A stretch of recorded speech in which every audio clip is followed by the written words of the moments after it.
There we go. Cool. Give it a couple of minutes, let people shuffle in, and then we'll get this ball rolling. Good to go. Oh, yeah. Get some wet and whistle real quick. I love this office, man. Yeah, This is super cool. and we might even downstairs. I think we're gonna put some glass on the side, so I have a bigger office in the middle. That'd be cool. Yeah, then one of the sales guys can go in the back. So yeah, that'd be good. It'd be nice. Heck yeah. It's a cool building. Yeah, no, I love it.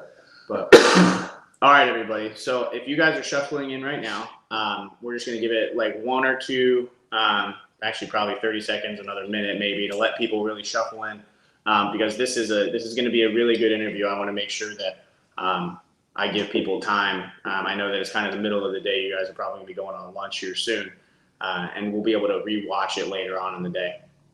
But we'll just give it a couple of more seconds, let people shuffle in, and then we'll get everything started. I always do that at the beginning of like some of the live streams. You can edit stuff out and post, but a lot of times it pops up and then sends everybody notifications. People are clicking on it, all that other stuff. I ended up streaming it from, I put good stuff in there too. Yeah, So that it's going out to yours. Guys, you ever use Slack? You know Slack is? Yeah. Slack? Yeah. Yeah, Slack's awesome. Game saver. That is huge for us. Yeah. Everything goes on there. Cool. All right, everybody. So welcome to another Apex Communications live stream. As always, I'm your host, Jan Almasy, and today I'm in Winesburg, Ohio. And for those of you that don't know where Winesburg is, that's okay, because it's really only about 50 yards long. But if you ever get the chance to come down here, I know while I'm down here, I'm for sure going to be going to Winesburg Meats and picking up some of their fantastic garlic hot dogs and taking them back to surprise my mom. So Mom, if you watch this, I'm sorry I ruined the surprise, but there's garlic hot dogs in the fridge. I'm sitting here today with a good friend of mine that we've really only developed a friendship over since what, March? It's been. That's probably, right. Yeah, right at the beginning of COVID. Right. And today we're going to be discussing finding purpose, really kind of getting a drive, and a whole lot of other good stuff, pun intended. So, Kevin, why don't you introduce yourself to everybody from Apex Communications? Yeah, so my name's Kevin Bille. I'm currently the general manager of Plain Values, the office that we're at now. Started here almost, it's been about a year. You know, the year anniversary is coming up, which is crazy. And before that, all sports all the time. Started out as an athlete and just something that I loved. It was a passion, and that turned into coaching, something I always wanted to do, and did that for 20 plus years. And so I think I'm still doing that now, but I think I'm just coaching a different sport. Right. So that's the short bio, if you will. Yeah. Where did you grow up? Where were you born and raised? Yeah, so 15 minutes away, north side of Brewster. Okay. My parents still live there. One younger brother who lives in Canton. And so yeah, it was always there until I went out to college. Right. And going to college was Walsh U, right? Roll Cavs. Yeah, Roll Cavs. I forgot about that. Oh my gosh, I can't believe I forgot about that. Yeah, so I played it. Yeah, it was great. I mean, I went to Walsh thinking I was a really good player and got a heavy dosage of reality when I stepped foot in there. We were really good. My first year, 31-5. I think number 2 in the country, Final Four. And I played behind who is now my best friend, Bob Bolden, head women's coach at OU, and got my butt kicked about 9 out of every 10 practices, you know. So yeah, played there for 4 years. Left there, played overseas in Germany for a year. Had a great experience and just had an opportunity to get into coaching right away, and came back to Walsh as the graduate assistant. So I was there for 2 years as a graduate assistant, and then I was able to get my master's taken care of before I got into college hoops as a full-time coach. That's awesome. Yeah. Talk to me a little bit about that journey of getting out of undergrad and then making that choice to go play overseas, because that's something that I feel it's not the traditional pathway, right? There's a lot of people that will get out of university after college athletics, not pursue anything beyond it unless it's like Americanized professional sports, and then that's kind of the end of their path. But you decided to pursue that a little bit further and go and play in Germany for a year, which I'm sure was an absolutely baffling experience. Maybe one of the best experiences of my life. I was fortunate enough to backtrack a little bit. Going into my senior year of college, they took some players. I think there was like 10 of us from Ohio, Kentucky, maybe Indiana. I don't remember all the states, but we went over to Germany for 10 days and we played 6 teams in 10 days. Oh, wow. And it was awesome. I mean, you travel around all these different cities, and then they would host you, and the kids there thought, they definitely thought we were better than what we were. And, you signed autographs and hung out with them. And then, the teams took care of you for the night, and food and drink and going out. And it was great. I mean, just to sense what Germany was all about. Right. Yeah. One of the 6 teams that we played against, ironically, that was one of the teams that signed me. Wow. Played pretty good. And, so it was graduated in May. Didn't know for sure what was going to happen. I think signed the contract. I think it was like 2-3 weeks into June, and I was on a plane and in Germany by August 1. Where at? Started preseason. So northwest corner, about an hour from Dusseldorf, half hour from Dortmund, about an hour and a half away from Amsterdam, kind of in that area. I mean, the country, if I'm not mistaken, it's been 20 years, but it's about the size of Wisconsin. And I was in a town probably similar to Canton. At that time, at least. It was great. I loved it. I love wonderful country, and I would love to go back sometime. Oh yeah, Slavic culture, Germanic culture, like all of that other type of stuff. I mean, going to Košice, which is for those of you that don't know, my mom immigrated from Slovakia back in the 90s, and she was born and raised in a little town called Zdoba. It was like actually more like a village. I mean, there's like 70 people there. And then all there really is the grocery store, the church, and you ride your bike to school or take the public transportation bus. But the thought process behind like the family values that I've experienced over there, and like the slower pace of life, and more of the appreciation for the simplistic, non-materialistic things. I mean, that is something that I brought back constantly. Every time I come home from going to visit Europe or anything like that, I'm always reminded to just be grateful for the roof over my head, the shoes on my feet, and the fact that I have a toilet to flush it. Right. You know what I mean? Yeah, and I think it's a little bit of that even right here where we're at today, right? I mean, obviously it's a little bit, the degrees maybe a little higher to some certain extent, but I think that exists, where we are. That's why I love this area. Yeah. So when you got back from Germany and you got into college ball, where was the first place that you started coaching out of? Yeah, so right at Walsh. I mean, that graduate assistant, the graduate assistant is 2 years, and you take that and they take care of your master's. And so that opportunity came up, and the coach that I played for ultimately offered it to me, and I jumped on it right away. I was looking into maybe another country or two and playing, but I was just ready to be done.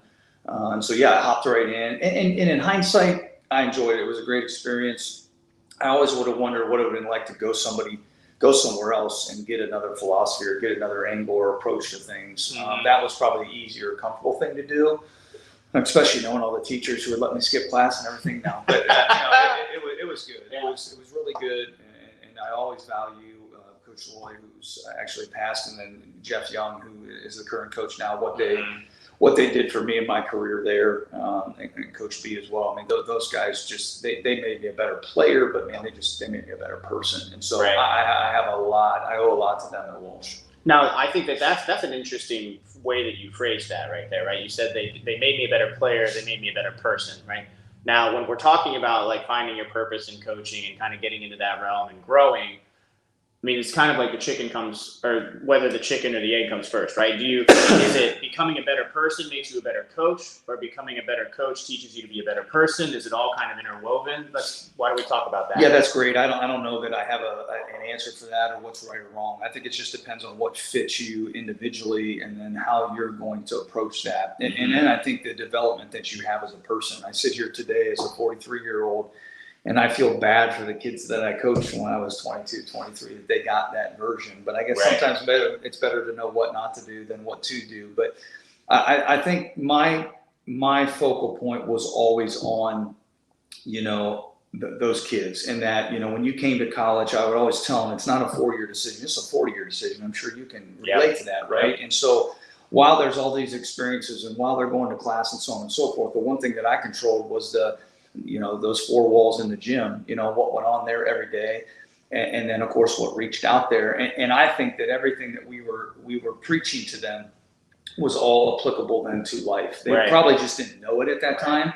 That's where the struggles came. And the one disconnect or poor job that I did, I loved the players. I loved them, and I really cared about them. But I don't know that they always knew that, because I was so fixated, because I'm extremely competitive.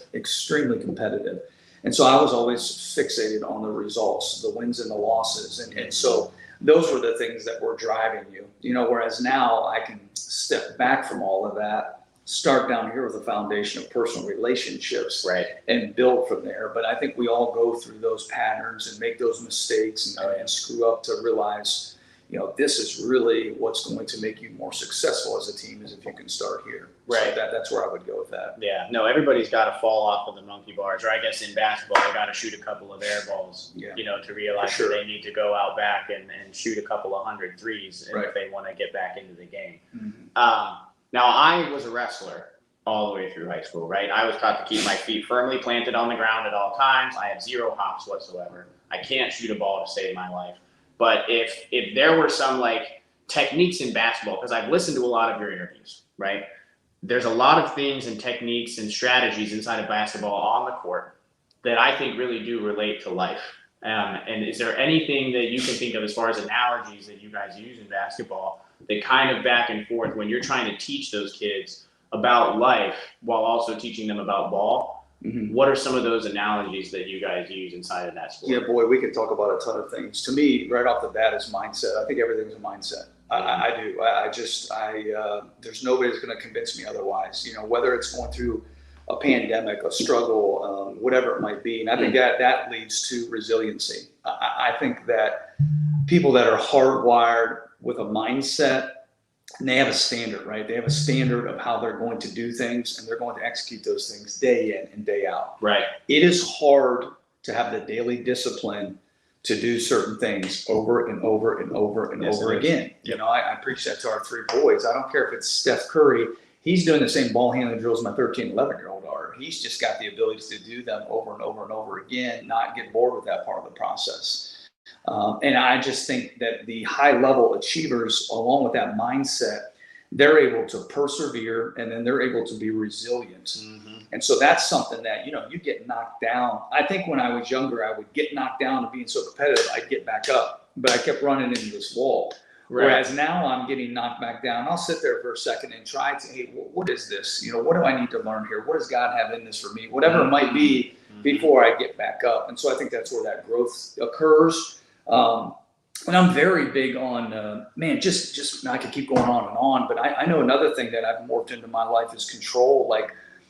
Number one, I'm not in control, but I control what I can control, and I don't worry about the things that I don't control. So when you're preparing for an opponent, and you're working on the execution piece, you can't get caught up. I don't control what you're doing. I can't do anything about that, but there's certain things, whether it's my attitude, whether it's my when am I getting into the gym? How much film am I watching? What am I eating? Am I sitting in the front row class versus, there's so many things that we can control within that daily discipline or habits that can make us a very successful person. Right. And so, you just learn so much through sports. I just, the teamwork thing, being on a team, trying to achieve a common goal. When I don't like you as a teammate, or you don't like me, that's going to happen in the workplace someday. I might not like my boss, just like I didn't like the coach. And so there's just so many things in there, I think, Jan, that we can continue to talk about. But those are some of the ones that stick out to me right now. Yeah, I think that the example I always use is that you never end up in prison, and you don't end up president of the United States with one decision. Right? It's a series of decisions day by day that you start, and you kind of have your rudder pointed in a single direction, and each day you're adjusting it minutely, degree by degree, to one side or the other. And we make thousands and thousands of choices a day, right? But every single time you make a choice, it moves the rudder slightly to the left or slightly to the right. And so that's dictating where your path is going. And I think you have to have the ability as a leader, or just in general as a person, to be able to self-reflect and not keep that. You said don't be a punching bag. Yeah, and don't let it keep you down. And be an open book. I meet with people all the time. I met with somebody this morning, and it's just I'm all about being critiqued. I don't find it offensive. I have so many weaknesses. I'm trying to be the best version of myself, but I know that I'll probably never arrive. But that doesn't mean I don't try. That doesn't mean that I'm not open to suggestions, whether it's calling you and you telling me what's wrong with good stuff, or it's calling a friend and letting them, what am I doing here and as a leader? Where am I failing as a husband? Where am I failing as a father? And just constantly being open to that. And so I think when you're younger, I was hired as 25 years old. I think the youngest coach at the time in America as a head coach. And I thought I knew everything. And in essence, I knew nothing. There was just so much that I did not know. There were so many mistakes that I made. And then you fast forward that 10 years later to taking another job and just making mistakes there or not understanding things. And so it's okay. I mean, we're going to screw up, but, continue to persevere through those tough times and then be resilient to anything, good or bad. I know we're focusing maybe on some of the mistakes or the bad, but even I think resiliency exists in success as well. Right. Now, did it connect to the Bluetooth? I want to. Let me see what's going on. Oh, did it connect? I don't know. Not mine. The ghosts are watching the stream. So when you got that first job, you said that you were like, you believed potentially one of the youngest head coaches ever be hired in the country at 25 years old. Where was that school? And if you can think of the feeling of what it was like stepping into that position, could you describe what it felt like, the things that were on your mind, what you were afraid of, what you were excited about? Let's talk about that position. Yeah, I think I was Notre Dame College, South Euclid, right by John Carroll, or Legacy Village for the females that are watching. They know where that is, the shop, right? That's what everybody remembers. It was easy to recruit the ladies up there because you had all that shopping. So Notre Dame College at that time had been an all-girls institution, but they had 2 years in as a co-ed. So I was the only dumb enough guy to take it. They were, I think there was like 180, 200 people that applied, if I recall. And the soccer coach at that time, we took our masters together at Walsh. So I think he had kind of helped me land that interview. But nonetheless, I was hired. They were 9-49 overall and 0-30 in the league. So ironically, fast forward to January, not to get ahead of ourselves, but we won the first conference game. And I said I should have just retired then. They would have built a statue, because after losing 30 straight. But I don't know that I recall necessarily how I felt. I mean, obviously I was ecstatic, but I wasn't overwhelmed, stressed, worried. I was just head down and let's go. What do we got to do to build this thing? And it wasn't a build it now. I'm all about the process. I'm all about understanding that it takes time. I mean this with all due respect, but I ignore the noise very well. Whatever's going on outside these walls, it could be, it's not that I'm not listening to my dad's input, this parent's input, my brother's input, my friend's input. I'm taking it all in, but I'm not going to let that detract me from what my vision is, and then what the plan is to get there. So it's, we live in a microwave society now, right? Not an oven society, or even heck, I'd like it to be a crock pot, but it takes time, and everybody wants it now. Yeah, you got to cook low and slow, baby. And it's hard. I think that's where the perseverance and resilience comes into play. And so when I got there, it was really obvious to me that they weren't good. Anybody could have told you that. They were 9-49, 0-30 in the league. But it's like, I was miserable because maybe we were losing. And then you're miserable because the guys that are there aren't necessarily a fit. They're not going to class. They're doing some things they shouldn't be doing. They're not working hard. So we're going to change that right from the get-go. And was I a little forceful in that? I probably was. But I don't necessarily regret that that's the way we were going to go. Because I don't know that you can, enforce that later on. Yeah, sometimes you just got to be able to come in and lay that law right off the bat. Right, and I knew as a result of that, I might have lost some guys or didn't get some buy-in initially. But once again, I was fixated on what was out here. I think I had a good idea as a player how to be successful, but it really took some time to that doesn't mean I'm going to be successful as a coach. That took time to figure that out and how to do all the different things. Because you get into coaching, you think, well, I'm going to coach. Well, you do about 10 to 15% of coaching. You're dealing with relationships, you're dealing with academics, you're dealing with financial aid, you're dealing with going to speak here, you're dealing with a plethora of things. And so that took time to understand and grasp all that. But I just remember the soccer coach that I had mentioned, Mac, he had an apartment down the road. I remember sleeping on his couch 4 to 6 hours a night, and then I was in the office all the time or in a gym somewhere, just finding players. Right. And so, you were just so immersed into that building of it, head down, tunnel vision, and let's go. Right. What would you say is the difference between like what you believe your driving forces were back then versus what you view as your driving forces now as a coach in a different lane of life? Wow, great question. Number one, everything is centered around faith for me now. Everything. I mean, that is the forefront of everything that I do. If you would have told me that 10 years ago to put that ahead of my wife, for example, I would have told you you're crazy. So that's the main difference, John. I mean, that is everything. And so out of that has given me more of a servant heart, has given me more empathy, humility, less arrogance, less pride, all those things that I think existed. Because, this is another topic we could talk about a lot, but when you have early success as an individual, I think that can be a very good thing. But then I think you can look back and see how maybe it was a bad thing too. It becomes an expectation and standard, but there's a certain way I think to go about it. And then of course, involve other people and involve them to the point where I'm not up here barking down, I'm underneath and I'm lifting up. Right. So that's a huge transition for me. Listen, I fail a lot. I screw up. I go back to those places, and that's where I think I'm attacked. But I think now I'm in a much better place of where I'm grounded and centered, and then who I've surrounded myself with that keep me anchored in that, and can remind me of those things. And I think when you have that, and you add it into a place that I work now, where that's aligned with my home life 24/7, massive difference. Yeah.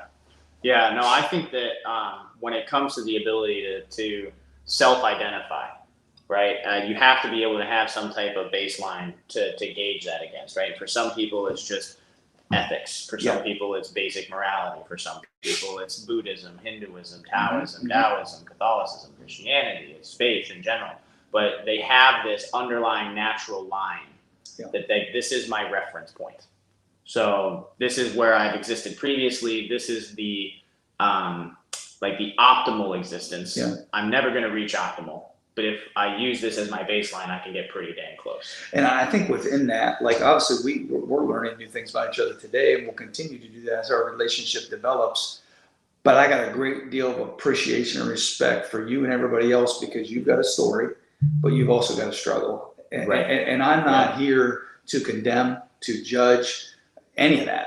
I think that's where it's really changed. I'm a lot more understanding of that and trying to see where I fit in that whole grand scheme of things, individually in a relationship, in an organization, whatever it might be, and how can I help with that? Right. And not, once again, I think this is a huge problem with what's going on in society. I'm not judging you, because of this. I've got a lot I got to deal with on my own, first and foremost, and always will. Amen.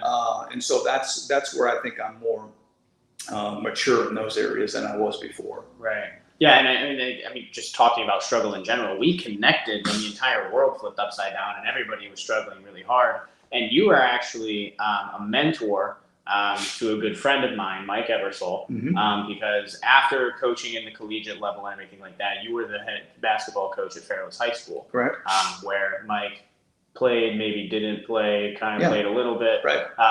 More of a baseball guy, but always talks crap about how he can shoot threes. So we connected through him because Mike gave me a phone call the one day and was like, hey, there's this basketball coach that I actually wasn't super fond of when I was in high school, but we've since reconnected, and he's become a really good mentor of mine. He's trying to start this YouTube channel. Could you talk to him? And then we got connected remote while I was self-quarantining at Walsh University, working in the ICU still, trying to figure out how to make sure that my business didn't die. And then just got the chance to kind of cathartically talk about positive things, and that's how good stuff really started. Right. So why don't we talk a little bit about Mike and how that relationship kind of shifted, and then we can kind of get into where good stuff came from. Yeah, I tell you what, it's just crazy when you coach.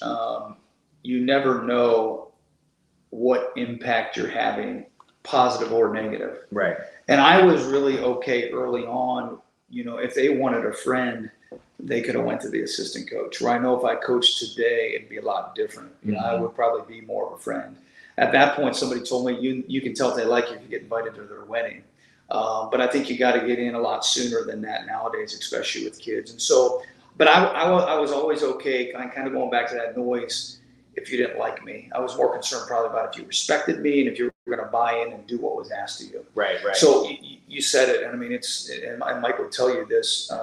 Mike, probably like a lot of other guys, did not like me at the time, because I think that I was trying to get him to buy into something that he just wouldn't subscribe to yet or couldn't see. And so the complexity of my job is trying to get somebody to do that. And it's a lot harder at high school, because they are younger and because the noise is very loud, compared to college, and the expectations and understanding. And so, there's always a constant battle with some of that. And let's face it, at the end of the day, I don't care who's coaching who and at what level. If a kid's not playing, it's hard for him to buy in. Right. And I totally respect that and appreciate that. I would hope you're upset if you don't want to play. And so I think, it started there. And it's funny because the one guy in college that constantly connects with me and the one guy in high school are probably two guys that I wouldn't have expected at that time. If you had said, hey, is Mike Ebersol going to connect with you in 5, 10, 20 years? I said, no way, no chance. He'd rather punch me in the face right now. Right. But man, the greatest, and I'm an emotional guy, and I'll try. The greatest thing that can ever happen to you as a coach and why you coach is when you get that phone call 5 years later. And hey man, coach, I get it. And it's like, man, that's powerful. That's why you do what you do, because a person's not an X and an O. And so when you're pouring into them and you know that you're making mistakes, you just hope that they at least see your heart and that they see where you're at and that you really truly do care about them, and that those things once again can become applicable for them down the road with whatever they're doing, because someday they're going to be a husband and probably a father, but a friend, whatever it is, and working in a business. And it's like, man, if they can go back and grab hold of maybe 1 or 2 things that you taught them, job done. It's a huge success. And listen, outside here, once again, people judge me based on the left-hand column and the right-hand column, wins and losses. I don't care what my record is. It's not going to be on my tombstone. Right. And I think you can, I remember, it's actually my dad, after one of the seasons we were 4-18 or 4-19, came up to me and said, man, that was one of the best jobs you ever did as a coach. Yeah. And he was right, because that was about the max that team could get, or I think of a team in Notre Dame that was 14-15 the second year. On the outside, people, I don't know that they would have thought that was successful. It was a huge success. Not tooting our horn, you know what I mean? But and there's years where we've gone 20-10, and it wasn't as successful because we didn't get as much out of that group that we should have. Right. So I know I'm going off a little bit here, but I think going back to that, it's you're just hoping that something sticks at some point. And so I find it ironic, though, when it's those guys that you never thought you were getting through at that time, that they're the ones that, why we're sitting here today, if you will. Right. Yeah. I still contact my wrestling coach and talk to him as a mentor, Skip Laughlin, because his entire mantra was, you will be good men first and then you'll be good wrestlers. Yeah. So there was no BS. It's great. Nothing. I mean, if he found out about cussing out a teacher or getting kicked out of class or going to school suspension, you were getting ripped when you got on that mat. Mm-hmm. And you knew it. You knew what was coming. Yeah. And so there was a standard. That standard was held. And if you didn't meet that standard, you didn't wrestle varsity. Yeah. And you had to wrestle off every single week. I had 3 people in my weight class my senior year. Every single week, I had to beat them all back to back to back in order to keep my spot. That's great. But that drove me Monday through Wednesday, because wrestle-offs were on Thursdays for the matches.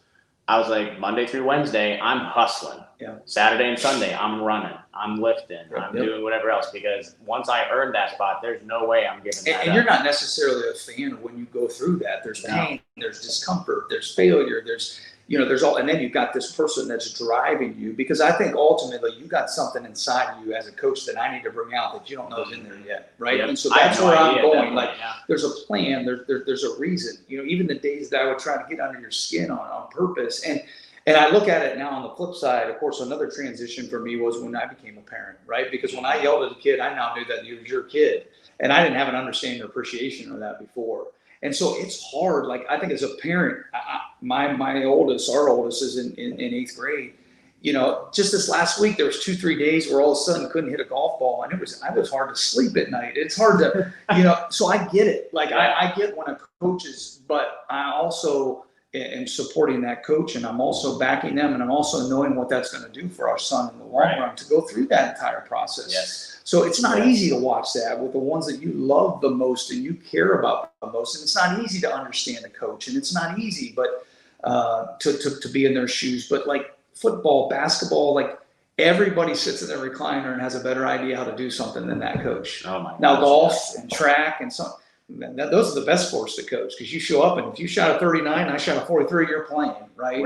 And so I think that it's just people don't understand or value the process, and they don't know what goes on other than the times that they show up and the lights are on, and that's all they see. And you don't always get the finished or best product when that happens, you know. And so that's where people can critique. That's where they can, throw darts. That's where they can, be negative, if you will. And that's the part where I think that I just got a lot more great deal of respect to judge or condemn, because I haven't walked in those shoes necessarily. Yeah. Now you had this wide breadth of experience across like coaching and dealing with all these different dynamics, learning about resiliency, learning about yourself, kind of reaching this place of a different driving force, and then decided to start giving back. We started in March with Good Stuff, and has grown that since then with interviews from everybody from head coaches at OU and Bowling Green to NBA coaches and all across the spectrum. But for those of you that are just tuning in, I'm sitting here with Kevin Bille from Good Stuff. If you want to try to check that out, I believe I tagged the Kevin Eastman interview, who is a NBA head coach, championship coach, right? Used to be the Celtics and then the Clippers. Yep, now a speaker consultant.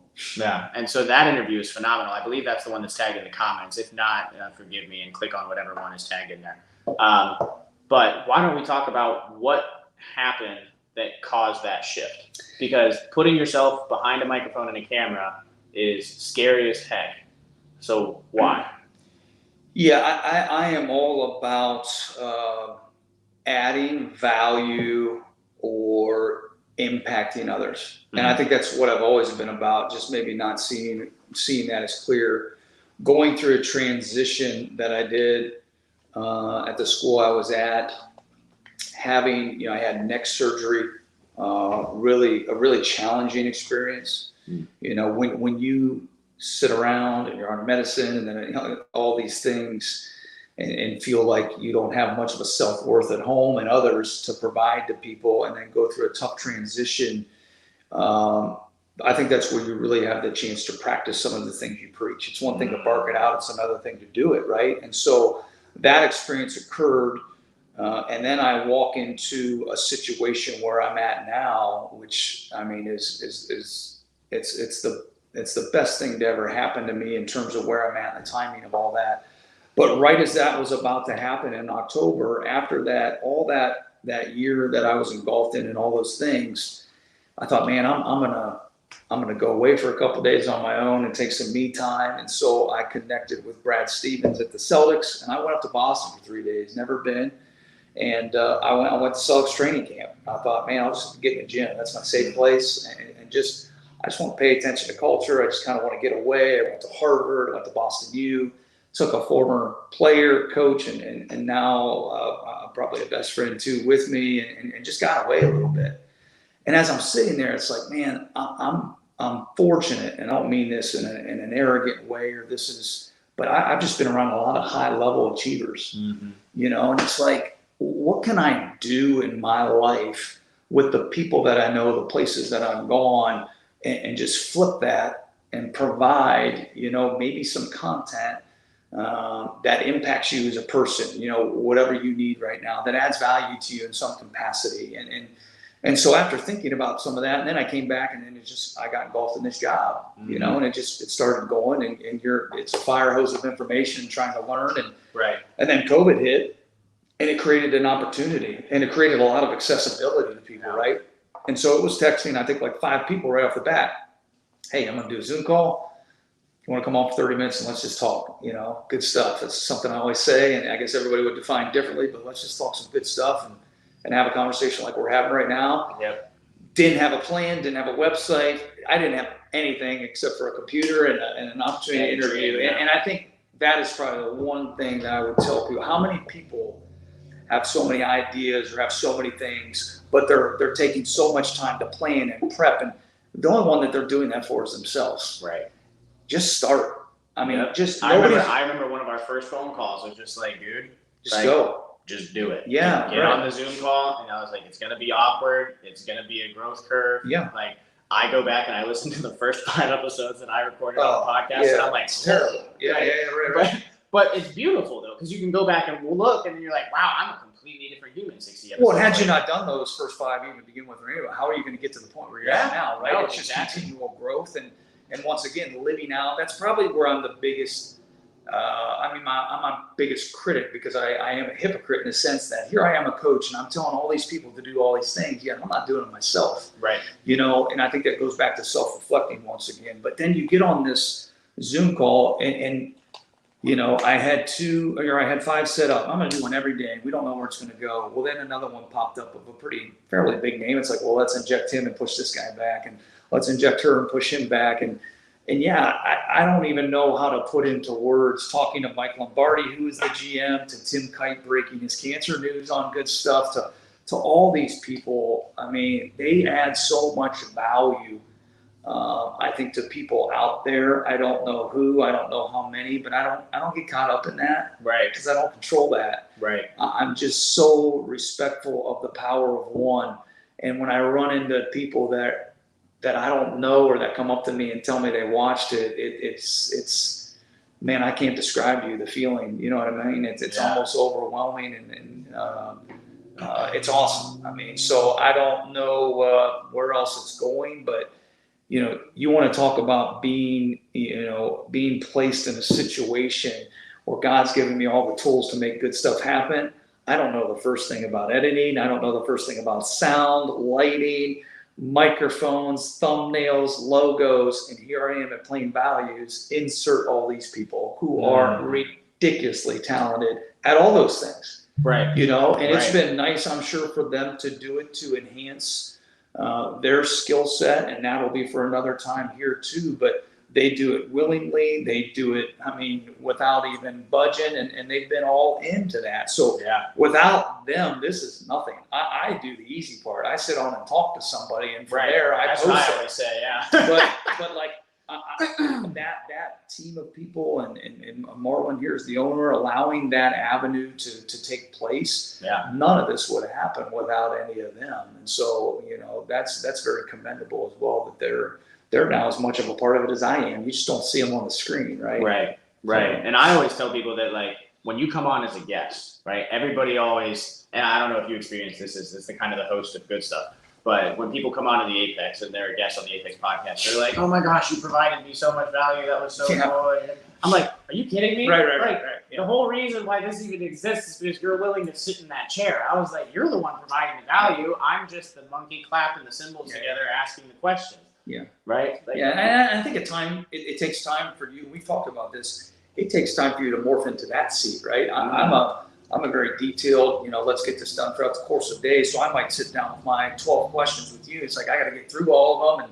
And that's where I feel a sense of, hey, all right, I did it. Good to go. Well, then I go back and watch him and be like, well, why didn't I take that one question and then his answer and steer off into 4 or 5 other different directions? Right. And so, you almost morph into somebody else.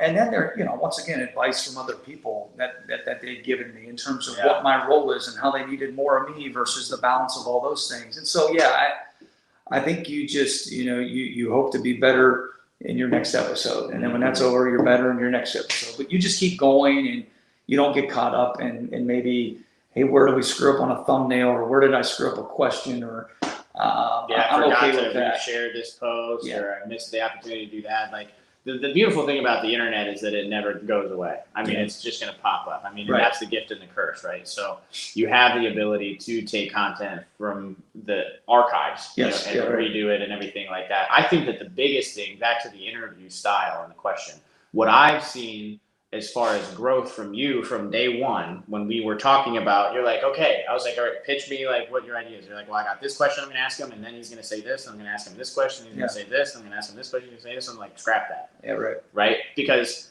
you were so ingrained in the research behind that person, and I've known this person for such a long time. I almost know I can predict how they're going to react, and then it gets away from that active listening, that empathetic conversation, like driving it wherever. And that's why, I mean, today when I came in, I was like, hey, here's a general outline, right? But how we get from point A to point B, I have absolutely no idea. So I always tell that to guests, and I tell that to people. If you're somebody that wants to start producing content, if you're somebody that has the idea for a YouTube channel, you have some interviews lined up, or you're a communications major or somebody that's in business, if you're starting your own company even, I mean, this rule can apply in a whole bunch of different areas. Pick up, you know where you are, and that's your point A. You know where you want to be, that's your point B. Everything that happens between those, you have to have a general idea about. You have to be able to control what you can control, right? You have to be able, if you're playing basketball, you have to control your diet, control your workouts, control your practice time, control everything else. But the beautiful thing is that if you release all of the other variables and say, I'm going to focus on being a baller for the next 24 hours, and then what happens tomorrow, I'm just going to focus on being a better version of that person for the next 24 hours. And then it takes a whole lot of stress.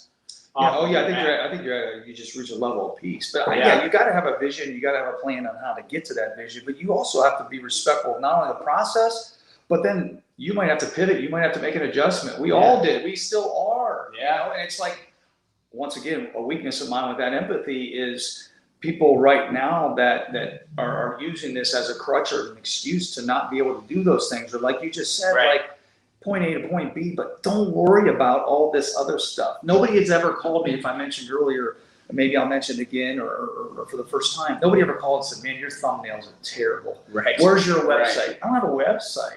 Or hey, I don't like the stuff you're posting. Or now maybe some of those people are being quiet and just not telling me, but that's the noise. Right. And not getting caught up in that. But it's like just simply start and just figure it out as you go. Yep. You have to be creative. I think that's the biggest thing right now with COVID, with anytime you get punched in the face in business, anytime the world decided to put us on factory reset is what I've been telling people, because it has completely shifted a lot of people's mindsets. They're looking at their families, they're looking at the locals, they're looking at their friendships, they're focusing on, they're not in the rat race anymore. They got the chance to unplug and look around.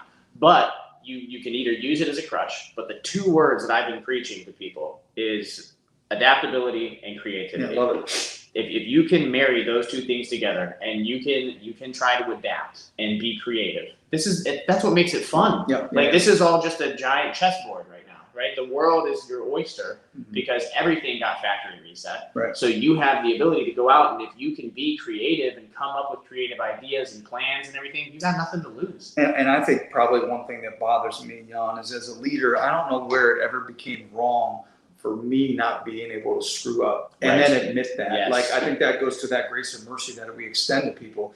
Now, you and I being on here, we're transparent, we're being authentic, and we're vulnerable. We're being vulnerable to what this is in general. And I would preach that over anything else with people. Like that, there's nothing wrong with that. And so many people are avoiding that because of that noise or because of that judgment or because of any of that. And I would just say that I'm just going to not associate with any of it. I'm not going to get caught up in it. Once again, I don't control it. And it's not going to have any impact as to what that vision or plan is.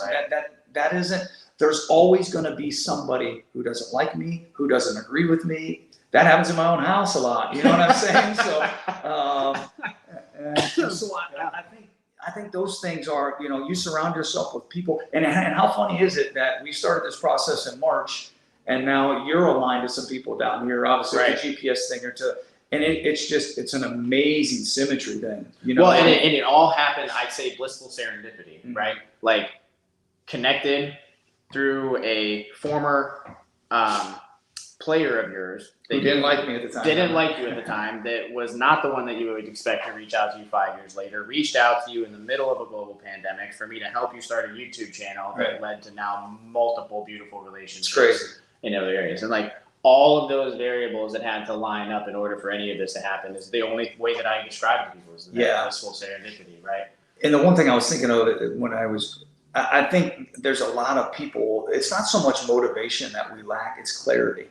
And I think there's got to be some clarity to what it is that you're doing and to attach yourself to that. Because I think this might look like talent sometimes, but there's a lot of careful preparation that goes into that. Right. And as a leader, like I talked about this with somebody this morning, he brought it up to me, like you can be uncertain, but you can't be unclear to that. Right. You understand what I'm saying? Like, right. There's nothing wrong right now with me saying, guys, I don't know what's going to happen tomorrow.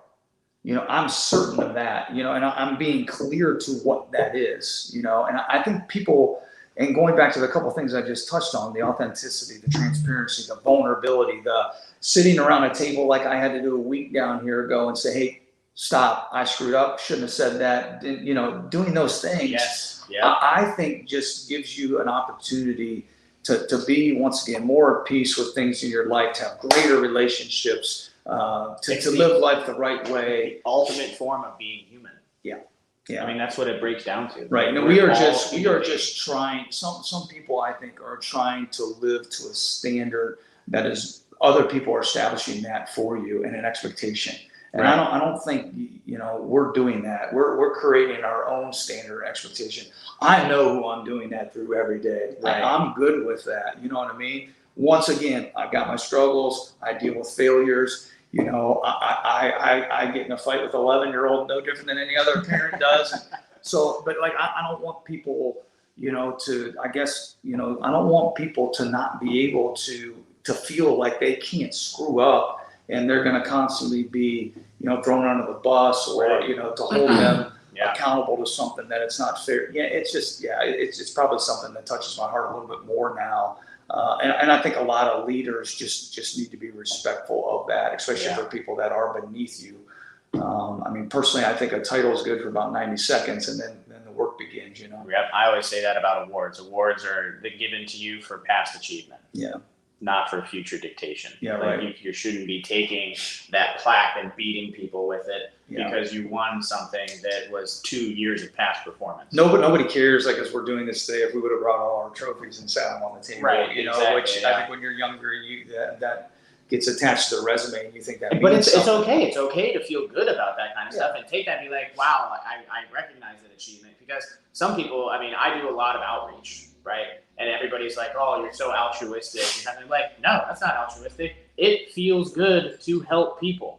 I'm getting something out of this. Right. It's not completely pro bono. Like, I get emotional gratification and I feel at peace when I'm doing stuff like that.